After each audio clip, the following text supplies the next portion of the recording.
space. Today we have our guest Meaghan Davenport with Gibby's Capital. So Meaghan, I'm super excited to have you on the show. Thank you so much, Ciaara. I'm looking forward to it. Awesome. So to start us off, I always like to learn more about, your background. How did you how did you get into commercial real estate and what did you do before? Okay, so my background is a little varied. I've had a couple different careers. I started out as a cosmetologist in the early 90s. Don't be doing the math because I am older. And had that career for a while and then went into a ministry position with a local church back in Colorado for several years. Kind of did hair in between that whole time. I've still never really given it up. It's hard to do when, you've done your kids and your family's hair for years. They're not too crazy about going to somebody else. So that's still kind of just part of the mix. And from the ministry position, I kind of went a different route. I went into construction and I started working for a major civil contractor in their front desk. I was a receptionist for a while. And then I was moved into a position that was a little bit neglected. It was their U.S. Department of Transportation compliance. I remember a gentleman in the office who I really wasn't sure what he did. All I knew is that he had a bunch of paperwork all the time. And I remember watching him and saying to myself, I never want that job because that looks awful. And so lo and behold, within about a year, I was moved into that position. Oh, wow. So I got to learn all about U.S. Department of Transportation compliance and safety motor carrier regulations, and was able to see the deficiencies that the company had. They were a global contractor, but I took care of the U.S. and we were in multiple states, almost every state in the nation, and got to put together a compliance program for them, working with the corporate attorneys, and had a couple offices and was traveling, doing compliance audits and training people on compliance and what that looked like, working together with the tech, the IT people in incorporating, the drivers into the PeopleSoft data. And it just was a really huge project that I worked on for several years. Got it up and running, and my kids were still small at the time, and I was traveling a lot. So I decided it was time for maybe something different, and threw my resume out on Monster and got picked up by a local restoration contractor as a project manager. I thought, okay, that's fun. I've never done that before. Just like I'd never been a compliance manager before. So that was fun too, and learned a whole bunch. And I remember for this particular company, they had a personality test of sorts that they gave you to see if you would be a good fit as a project manager. So I'm like, okay, that's fun. So let's take this and see what happens. And so I took that test of theirs, and they came back to me and said, well, you tested higher than anybody else that's ever taken this test, so we think you'll be a good fit. And I'm like, okay, great. Now what? So I got certified in fire, water, mold restoration. I had a little bit of construction knowledge, with home construction from my dad. Growing up, we built some things together, and we, built a garage in our backyard. And so I had a very, very basic level knowledge of construction aspects. But I got very intimate with learning construction, especially, when it came to devastating things happening in people's homes, and fires and floods and freezes. We lived in Colorado at the time, so we always had freezes in the winter, pipes bursting, water everywhere. So I did that for several years. And then I went from that into a marketing position for another restoration contractor in town, and did their marketing program, built their marketing program for them. And then I decided I had had enough of construction and the whole construction realm, and I was ready to say goodbye. So I decided it was time for me to go back to being my own boss. And so I opened up a salon. I had maintained my cosmetology license over the years, opened up a salon, and went back to school.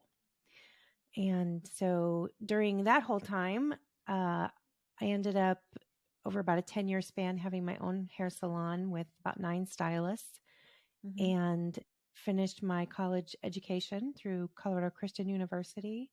I got 2 Bachelor of Science degrees, one in psychology and one in criminal justice.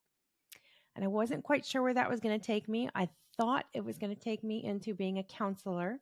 So I actually Mm-hmm. started my master's program for counseling and discovered very quickly that my personality and a personality of somebody that is, really called to be a counselor, they weren't mixing.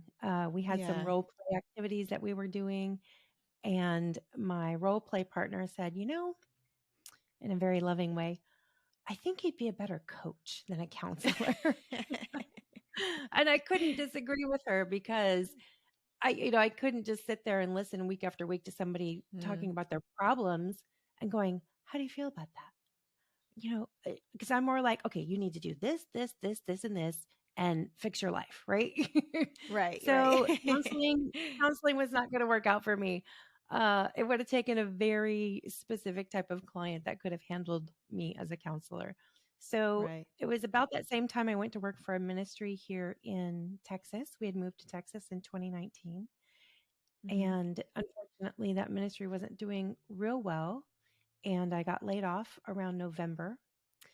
And that particular November, Eric and Savannah came over for Thanksgiving dinner. Mm.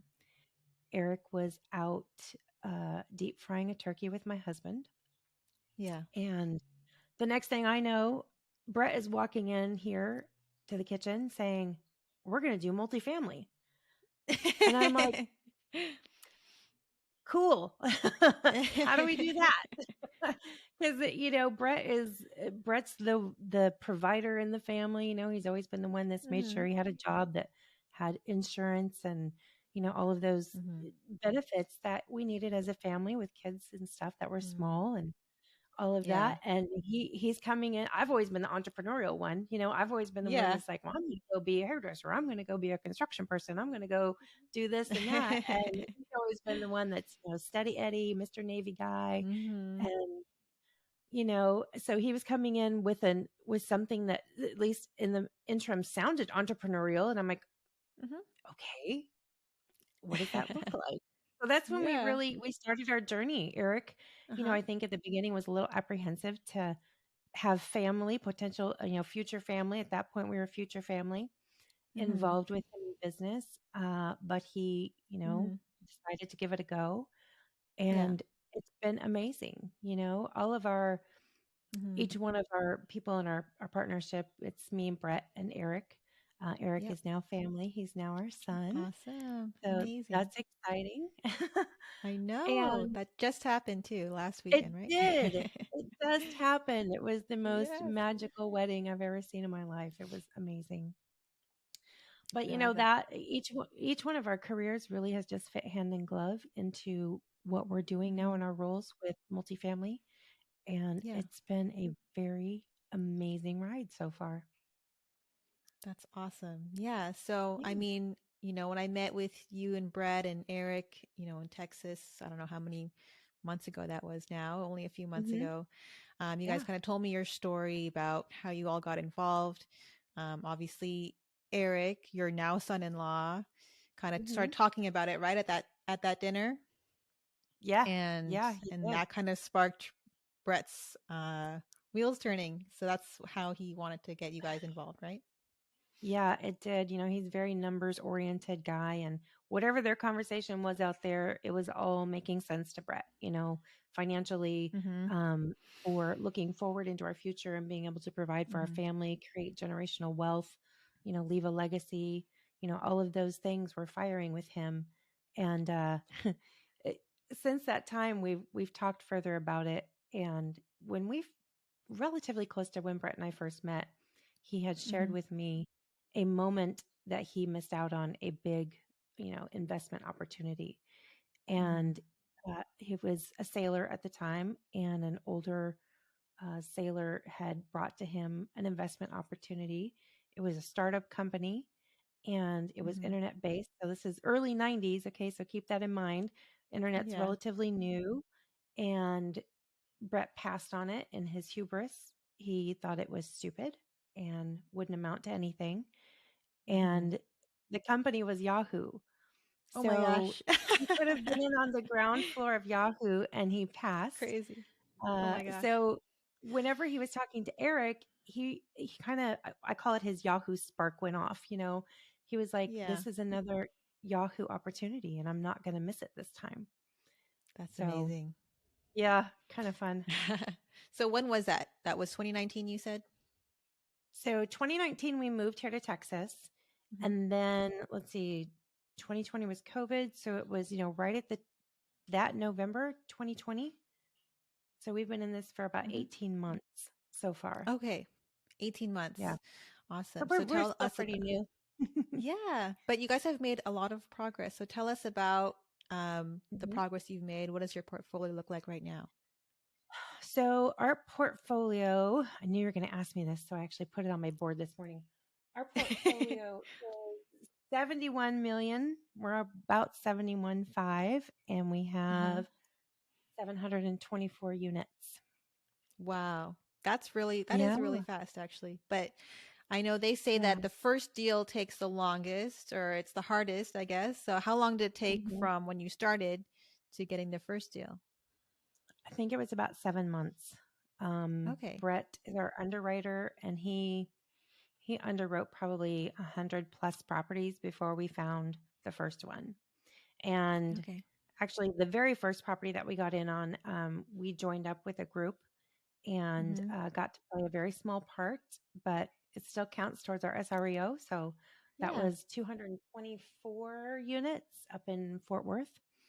And Okay. I have my master board over here. It has all of my property information on it over there. But that was, yeah, the Fort Worth property was the first one. The Mm-hmm. first one that we really count as Gibby's is Oasis. That one's down here Mm-hmm. in Houston. That's one that we acquired through broker relationships, and Mm-hmm. uh, that's kind of our baby, our foundational property. Love it. So you have a Yeah. pretty diverse background, right, in construction and things like that. So hmm how did that experience prepare you for what you do right now in your current role in Gibby's? Well, like I mentioned before, when I left construction, I really Mm-hmm. thought that I was leaving construction. Like, other than remodeling my own home, I never really intended on going back into that realm. However, Mm-hmm. I am the asset manager. So Brett and I work together, when we initially look at properties to acquire. I go do the, secret shopping with him. And then when we decide it's a property we want to go after, we always schedule that, potential buyer tour, look at it a Mm-hmm. little more critically. Uh, I tend to look at things very critically when I go. So Mm-hmm. I'm basically looking to kill the deal, right? I'm looking for damage, structural issues. I'm looking, all those Mm-hmm. things that I learned in my construction days, they're all coming back. Mm-hmm. Uh, it was kind of like, I think sometimes God looks down at us and our lives, and sometimes we don't understand why we've gone through the things that we have, or why we've experienced the things that we have, and why those, Mm-hmm. those little tools are in our tool belt over the years. And now that we're in multifamily, it's all making sense to me, because it's all just coming Mm. back, and it's all finding its Yeah. position in our daily lives. So, I work with him to put together the initial business plan, and then I get Mm-hmm. to execute the CapEx and work Mm-hmm. with the property management companies on the day to day and get to oversee all of it. So it's really fun and Mm-hmm. interesting how everything's come full circle. Yeah, I think that's always kind of how it works out, right? We do these things and sometimes we don't see how it's going to play out in the future, but everything kind of Mm-hmm. comes together in some way. Yep. Yep. It sure has. It's been pretty interesting. So, one thing that I think I've heard you say, I've heard other asset managers say is that, people don't know what asset management really is. Like they have some concept of it, but no one really knows. So, can you explain for our listeners what entails asset management? Well, I'll be perfectly honest with you. I'm a work in progress. So I'm learning more every day. Like I said, we've only been in this for about 18 months, and I've been drinking from a fire hose for 18 months, I feel like. Learning all the different aspects of asset management, what that looks like, Mhm. what kind of attention to detail I need to have, what do I need to be paying attention to. And so one of the things that I've done is I've put together like a master workbook spreadsheet to kind of help Mhm. me along the way to understand the whole property picture. Mhm. So CapEx is only one aspect of it. So Mhm. when you first acquire a property, you have a lender involved generally, unless you can buy a property outright, which we haven't yet experienced. I'm sure there are people Mhm. that do that, but we haven't yet. So we've had Mhm. lenders involved. Sometimes it's agency debt, sometimes it's bridge, and each one of Mhm. those have different stipulations as far as reporting and things that they require of you. But Mhm. either way, with either type of Mhm. debt, the lender always sends out um, a group of individuals to overview the property, kind of like we do on our initial property walks, and we put together our capex of the things that we want to improve on the property. Deferred maintenance, Mhm. adding different amenities for the tenants, and a lot of it honestly is deferred maintenance. And what does that look like? Does the roof need to be replaced? Do we need to upgrade the pool area? Do we need to look at replacing windows? Do we have siding falling off? Those kind of issues that Mhm. can come up on at least the type of properties that we've acquired to this point, which are B and C properties. Mhm. So, um, whenever that lender has their people come back, they give us a list of what they consider life safety items. Mhm. I have yet to have anything on their report surprise me because I've caught them prior to, and they're already a Mhm. part of our CapEx. So they look at things Mhm. like, your concrete work, your flat work. Do you have anything over, Mhm. an inch and a half or inch gap in your sidewalk? Is it a tripping hazard? Do you Mhm. have supports missing on your stairs? Do you have, big holes in your parking lots where rebar is sticking out? Those are life safety items, and those are always the Yeah. first things that we have to take care of on a property. So, Mhm. we make sure that the things that they've recognized are things that we've accounted for in our budget and our capex, and those always go to the top of the list as far as the things that are repaired that we need to repair. And there's generally timelines associated with those. So they want to see action immediately, like out of the chute. One of the items we ran into on our first Houston property was stab block panels. Federal Pacific came out with stab block panels back in the 80s, and though there has never been a official recall of them, insurance companies will make you replace them. So, we had to work with an electrician and bid that work out. I always get 3 bids on anything that I do. Mhm. That's probably over like $1,000. I will get three Mhm. bids, make sure I've got a good contractor I can work with, one that communicates. Communication is pretty much my top requirement. Mhm. Um, Follow through and price. So those are all things that I look at when I'm looking for a contractor. But after we get rid of, get the life safety items checked off. As a matter of fact, that board behind me, if you can see it, those are my to-dos for the lenders up there. And I just keep track of them and check them off as we go, Mhm. make sure they're getting done. And then we look at, the the fluff stuff. The Mhm. how can I beautify this property? Do I need to put in a dog park? Do I need to put in a new playground? Those kind of things we Mhm. look at after that. So, is the lender only involved before they lend to you, or are they kind of involved throughout the entire process, like after you've acquired it as well? So it depends. They're involved. So on agency debt, they're involved Mhm. with you. You have an asset manager for your lender that you work with to check off those like Schedule 1, Schedule 6, whatever they title Mhm. it. I've had a couple different lenders title them different things, but it means the same thing. It's the life safety items that you have to take care of. So you'll have their asset manager along with you until those are done. And Mhm. again, depending on the timelines, like some things they need done in the first 30 days. Some things they'll actually give you the first year to accomplish if they're bigger items. So the length of however long their asset manager is with you is however long it takes you to get those items done. And then Mhm. generally, I won't really be working too closely with the lender except for requesting lender reserves. So on some properties, they'll take out, X amount of dollars every month as you do your unit renovations, and then you submit paperwork to them and Mm-hmm. they reimburse you that money.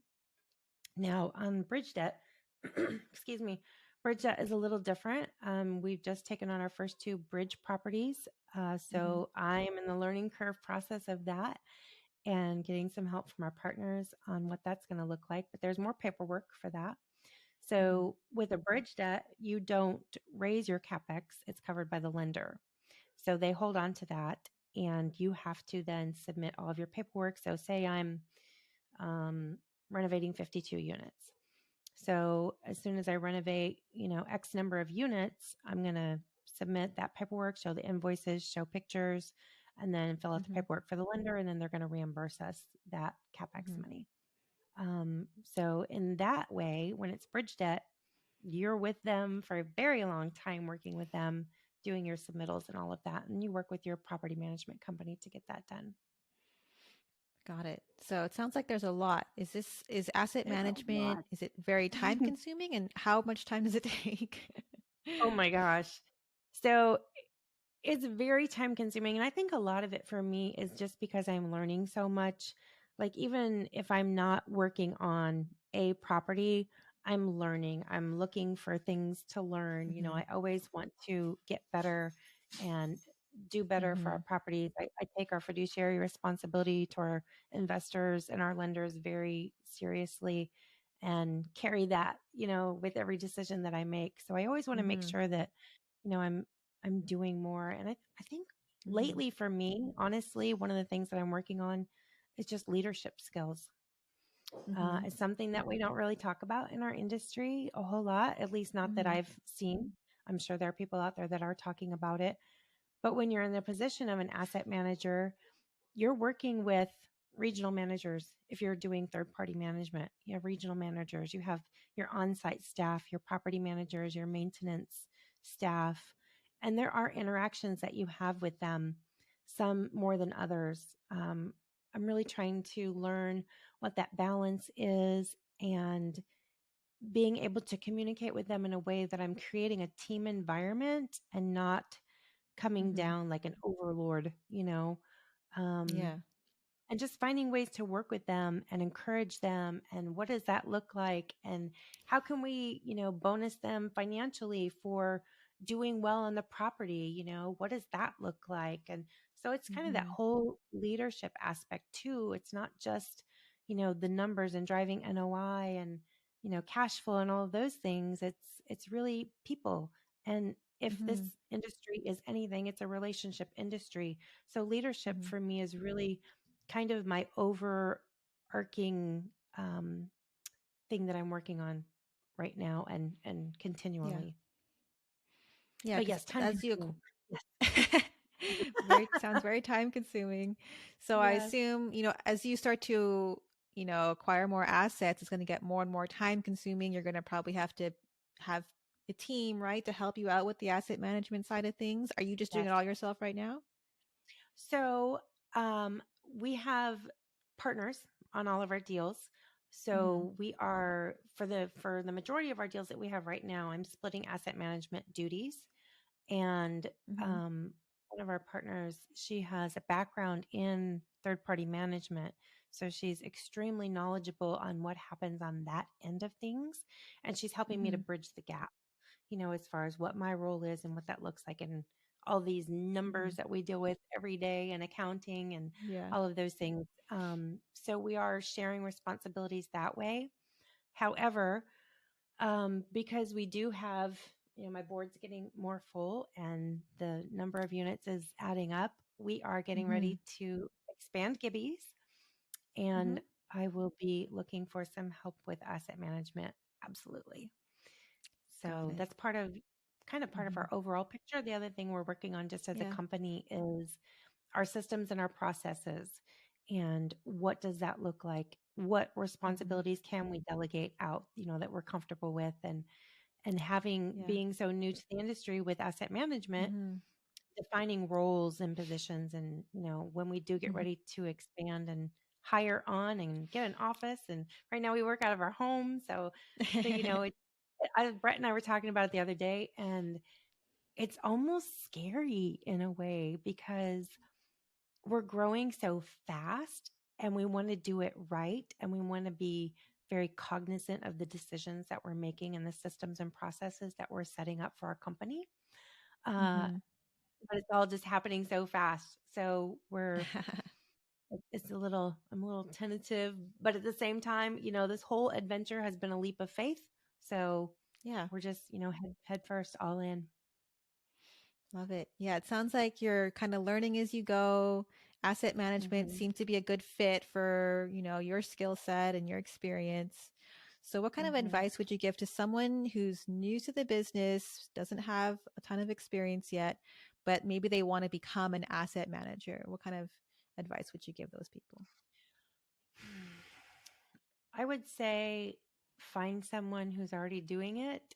And Hmm. if they are gracious enough to allow you to pony up alongside of them and Hmm. learn with them, and Hmm. have somebody that you can bounce those ideas off and things like that. We've had a couple students come to us, and they've got great ideas of ways of managing systems and Hmm. processes. And one of them, I've worked with him a little bit on the side of, okay, well, what does this look like? What do we set up? How can we work together and figure all this stuff out? So find somebody in the Hmm. business that's already doing what you want to do, and find a way to add value to them.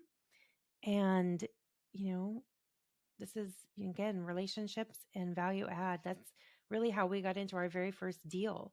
We weren't looking to get anything Hmm. out of it. We just, we had Hmm. an investor that had a large amount of money they were looking to place. We didn't have a property yet. We had tried and tried and tried, but we didn't have a property yet. But they were, needing to get their money placed right away. And so the biggest thing that we, added was just value add to this partnership, for our very first Hmm. property. And we came alongside of them and we're like, okay, we want to learn, so can we Yeah. shadow you? Can we visit the property with you? Can we we'll be really Hmm. quiet, we'll just walk alongside of you and listen and learn. And and they were great, and they let us do that. And so find somebody like that that you can come alongside and Hmm. help out, and learn as you go. It's absolutely learnable. Everything about asset Yeah. management, it's not rocket science. It's just systems and processes and numbers. Hmm. Numbers tell the story of your property. So you just have to learn what those numbers are telling you. Perfect. Thank you. Anything else Hmm. that you want to add or talk about in regards to asset management or anything else before we wrap things up? Boy, I don't know. There's so much about it, about asset Hmm. management, and really just learning what all the numbers mean, learning your Hmm. market, learning, where your properties are located, building your contractor database, Hmm. working with your third party management company and learning, because every third party management company is a little bit different. We have two now that we've been working with, and one is very thorough, the other one, not so much. So the one that's thorough is now opening up our eyes to a whole lot of Hmm. things that we didn't go through with our first property, and learning their processes. And just I'm learning so much just from the way that they do business, and the transitional aspect of when we take over a property and everything that they need and everything they require. And they have a net vendor program. Your vendors actually have to qualify and become a part of their net vendor system before you can have them on your property, which is Hmm. awesome because they have the checks and balances for insurance coverage and bonds and all those things that you really want your contractors to have. They've already got that system in place. So, learning all of those Hmm. things too. And I mean, it's just one thing after another. It's from Yeah. before acquisitions all the way through to disposition. And we haven't Hmm. yet, turned a full property. So that'll be another part of it that we'll have to prepare for. But I will say that, going through your due diligence phase, again, I feel like I add something to our standard operating procedures almost every day from things that I Mm-hmm. learn, and knowing what it has been like for us on the going in, during due Mm-hmm. diligence, I think is really going to help me to be a good seller on the back end, be somebody that's easy Yeah. to work with, that says, okay, I know the documents you need because I needed them when I took over. So I want to be able to have all those in a nice, neat little package and send them off and make the whole process easy. It makes the brokers happy. It makes, Mm-hmm. other syndicators happy when you can just make it an easy process. There's nothing malicious. Nobody has any malicious intent when, they're buying a property. Mm-hmm. You know, it's just there's certain things that you got to have. And so now, having experienced acquisitions multiple times, eventually we're going to sell these properties. And so, I just want it to be easy for whoever's going to buy the property from us. So, Makes sense. so many Yeah. things. And So many things to yes. learn and And know and think about I every day. know. And I think that's what I like about commercial real estate because I love learning and just the fact that Mhm. it's so dynamic and there's so many things that you can continue to learn over the years. I think that's what really attracts me to this industry. All right. I hear you have a book coming out. Is that right? We do. We do. And the title of it was so perfect. We got to be Yeah. a part of this book. It's called All In, and Uh-huh. it is out already. It's Okay. available on Amazon and Barnes and Noble Nice. and wherever you can buy books. Michelle Culp is the main author, and Hmm. we got to be a part of it, our group. So we have a chapter in there, and kind of talk Nice. about Gibby and how we got started and how we decided to go all in.